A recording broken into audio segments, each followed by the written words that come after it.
رمضان کے مہینے میں مائک کے ذریعے مسجد سے سحری کے لیے اٹھانا جائز ہے کہ ناجائز؟ عبد الغفار صاحب نہ جائز کہہ پائے نہ ناجائز کہہ پائے اور کہا کہ اچھا نہیں لگتا۔ میرے بھائیوں، ایسا طریقہ سراسر غلط اور ناجائز ہے۔ آپ مسجد کے منبر پہ یا مسجد کے مائک سے رات میں کسی کو بیدار کریں، یہ آپ کے لیے جائز ہے ہی نہیں، اس لیے کہ اللہ کے نبی نے فرمایا کہ اپنی زبان سے اور اپنے ہاتھ سے کسی مسلمان کو تکلیف مت پہنچاؤ۔ المسلم من سلم المسلمون من لسانی و یدی، مسلمان وہ ہے جو اپنی زبان اور اپنے ہاتھ سے دوسرے کو تکلیف نہ پہنچائے۔ آپ اپنی زبان سے دوسرے مسلمانوں کو تکلیف پہنچا رہے ہیں۔ آپ کہیں گے کہ شہری کے لیے اٹھانا تکلیف والی چیز ہے؟ ہاں، جن کو روزہ رکھنا ہے بہت سے ان کے پاس راستے ہیں۔ موبائل میں الارم لگانا، گھڑی میں الارم لگانا، اٹھ جانا، ان کے پاس بہت سے طریقے ہیں، لیکن آپ مائک سے کیوں آواز دیں گے؟ کیوں پکاریں گے؟ کیوں چلائیں گے؟ کیا سب کے اوپر روزہ فرض ہے؟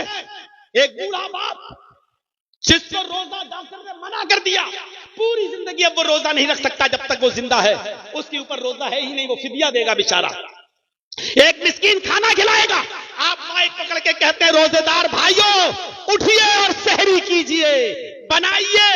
اس بوڑھے کی آنکھ کھل رہی ہے، وہ نیند کی گولی کھا کر سویا ہوا ہے، ڈاکٹر نے اس کو نیند کی گولی دی ہے، وہ ڈپران 10 mg 5 mg کی کھا کے سویا، اور آپ کی مائک کی آواز سن کر وہ اٹھ گیا۔ اس کے اوپر روزہ فرض نہیں ہے، وہ فدیہ دے گا۔ آپ نے اس کی نیند میں ڈسٹرب کر دیا۔ آپ کون ہوتے ہیں اس کی نیند میں خلل کرنے والے؟ ایک عورت جس کو پیریڈ آ رہا ہے روزہ نہیں رکھ سکتی، آپ کے مائک کی آواز سے اس کی نیند میں بھی ڈسٹرب کر دیا، اس کو بھی اٹھا دیا۔ وہ بچے جن پر روزہ فرض نہیں ہے، آپ نے ان کی بھی نیند میں ڈسٹرب کر دیا۔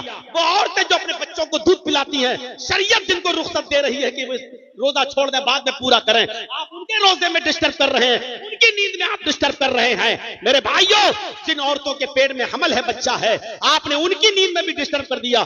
شریعت کہتی ہے کہ وہ روزہ چھوڑ دیں بعد میں رکھیں۔ میرے بھائیوں، مجھے بتائیے کہ آپ کون سا ثواب کا کام کر رہے ہیں؟ آپ مسلمانوں کو تکلیف دے رہے ہیں۔ جن کے اوپر روزے کی رخصت ہے، آپ ان کو تکلیف دے رہے ہیں، اور تکلیف کسی بھی مسلمان کو دینا جائز نہیں ہے آپ کے لیے۔ اس لیے رات میں مائک سے اعلان کرنا، نعتیں پڑھنا اور نظمیں پڑھ کے اٹھانا، یہ سراسر ناجائز ہے، غلط ہے۔ آپ یہ چیزیں نہیں استعمال کر سکتے ہیں، آپ کے لیے شریعت اس بات کی اجازت نہیں دیتی ہے۔